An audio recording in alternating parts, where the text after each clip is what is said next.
जय श्री राम, जय महाकाल।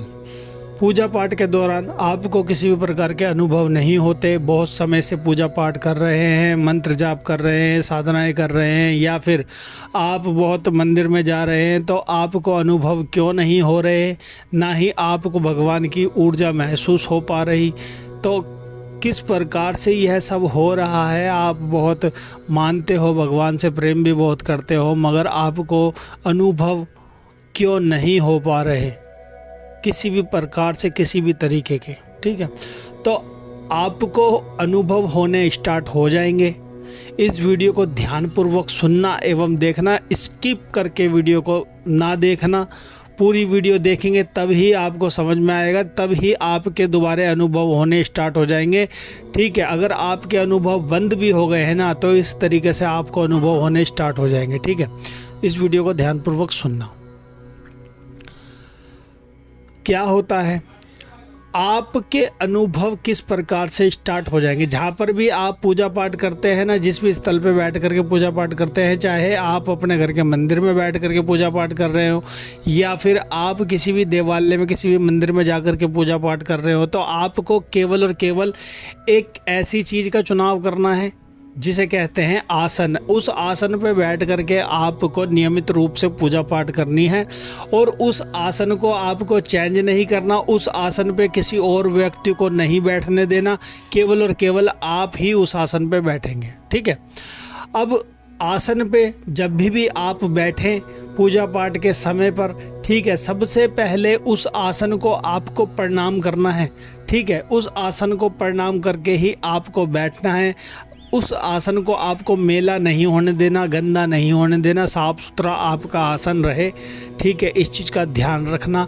अगर आप किसी देवालय में जाते हैं तो आप अपने साथ उस आसन को ले जा करके उस आसन पर बैठ करके ही मंत्र जाप करें, भगवान को याद करें, भगवान का ध्यान लगाएं। उस आसन पर बैठने से आपको अनुभव होने लग जाएंगे। क्यों? क्योंकि उस आसन पे आप जब पूजा पाठ कर रहे होते हैं ना, भगवान को याद कर रहे होते हैं, तो ऊपर से आने वाली तरंगें उस आपके जरिए उस आसन के ऊपर भी बसने लग जाती है, ठहरने लग जाती है। अगर आप ज़मीन पर बैठ के करते हो ना डायरेक्टली, तो ऊपर से आपके ऊपर तो ऊर्जा गिरती है और आपके अंदर से सीधी धरती के अंदर समाहित हो जाती है, धरती अपने अंदर खींच लेती है। अगर आसन होता है ना, तो वो ऊर्जा आपकी धरती के अंदर नहीं जा पाती।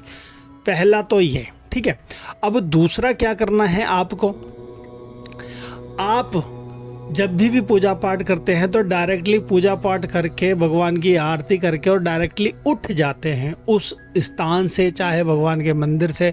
ठीक है, आप डायरेक्टली उठ जाते हैं। अब आपको उठना नहीं है।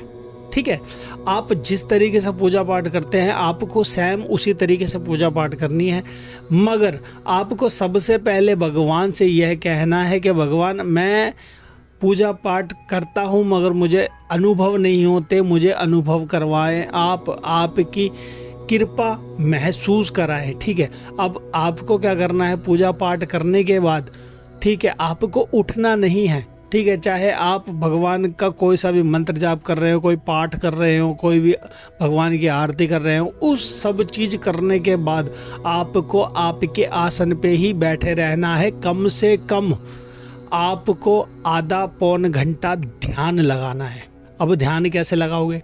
जो मंत्र जाप करते हो ना आप, गुरु मंत्र दिया गया है वो हो, चाहे फिर आपने जो भी मंत्र कर रहे हो वो हो, आपको उस मंत्र को लेकर के ध्यान लगाना है। ठीक है, उस मंत्र को आपको आंख बंद करके जाप करना है अपनी मध्यम आवाज़ से। ठीक है, आप जैसे जैसे जाप करेंगे ना, जैसे जैसे डेली आप बैठेंगे, तो आप यह देखेंगे आपके अंदर से प्रकाश उत्पन्न होने लग जाएगा।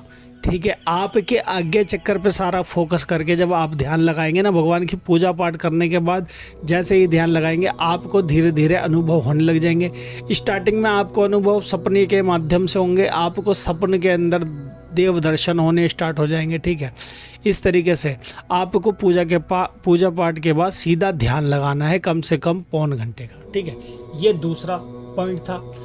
अब तीसरा पॉइंट, जब रात को आप सोने के लिए जाते हो ना, अपने बिस्तर की ओर जाते हो तो सबसे पहले आपको क्या करना है, आपको धरती माता को प्रणाम करना है, आकाश पिता को प्रणाम करना है, उसके बाद अपने गुरुदेव को प्रणाम करना है, अपने माता पिता को प्रणाम करना है, कुल देवी देवता को प्रणाम करना है, अपने इष्ट देवता को प्रणाम करना है, उसके बाद अपने पितृ देवता को प्रणाम करना है। और इन सबों को जब सबों का नाम लोगे ना तो आपके पास आपको दिखाई नहीं देंगे, मगर वह आपके पास आकर के खड़े हो जाएंगे।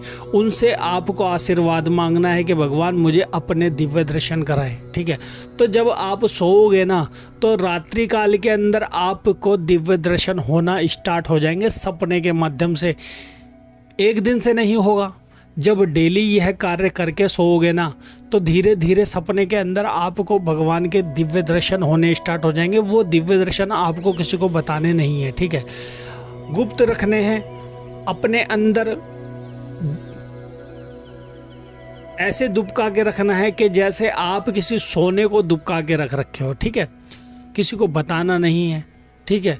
जैसे जैसे आप अपने अंदर अनुभवों को पीते जाएंगे ना, सहन करते जाएंगे, किसी को नहीं बताएंगे, वैसे वैसे आपके अनुभव तीव्र होते चले जाएंगे, तेज होते चले जाएंगे, ठीक है। इस प्रकार से आपको करना है। अब जो दूसरा पॉइंट है, ठीक है, ये क्या है, जब भी आप मंदिर में जाओगे, किसी भी बड़े मंदिर में, किसी भी प्राचीन मंदिर में, किसी भी धर्मस्थल पे आप जाओगे ना तो मंदिर के बाहर से ही आपको एक बार घुटनों पे बैठ करके और एक बार वहाँ की भूमि को प्रणाम करना है सबसे पहले, ठीक है। फिर उसके बाद आपको सीधा जा कर के जो वहाँ की पौड़ियाँ होती है, भगवान की सीढ़ियाँ होती है, उस सीढ़ियों को प्रणाम करना है। उसके बाद आपको बाहर से ही मन में ये बोलना है, भगवान मैं आपके दर पे आ गया हूँ, आपकी चौखट पे आ गया हूँ, अब आप संभालो मुझे, ठीक है। मुझे आप अनुभव नहीं करवाते, अब आपको मुझे अनुभव करवाना होगा, ठीक है।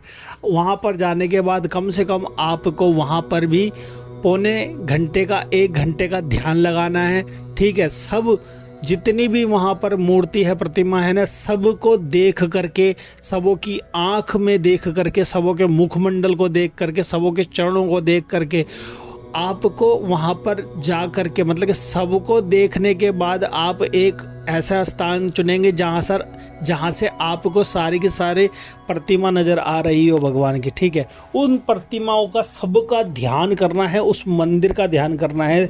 वहाँ पर बैठ कर के आपको यह सोचना है अपने मन के अंदर, अपने दिमाग के अंदर कि अभी ध्यान करते समय यह सोचना है आपको कि अभी मैंने इस भगवान के दर्शन करे हैं, अब मैंने इस भगवान के दर्शन करे हैं, अब मैंने इस भगवान के दर्शन करे हैं, अब मैंने इस माता के दर्शन करे हैं, ठीक है।